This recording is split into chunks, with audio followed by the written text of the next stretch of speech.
If you don't use this, your watercolor will be ruined. This is actually a controversial take because a lot of artists say that you should use the best art supplies that you can afford. But I think that's dumb. When I buy really expensive art supplies, it makes me really nervous to actually use them. And more often than not, they just stay in a drawer waiting for the time that I'll feel ready, which doesn't come along very often.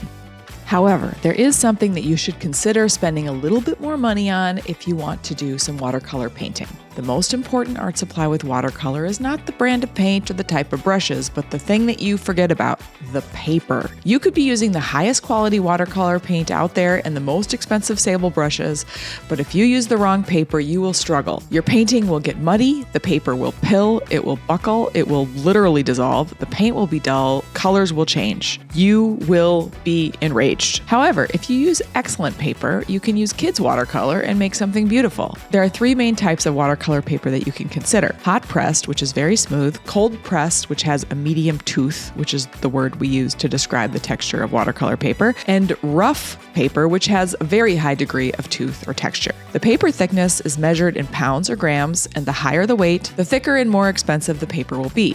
At minimum, you need 140 pounds or 300 GSM paper. Don't worry, the paper doesn't actually weigh 140 pounds. I prefer a cold pressed paper, but that's highly individual. What kind of watercolor paper do you like?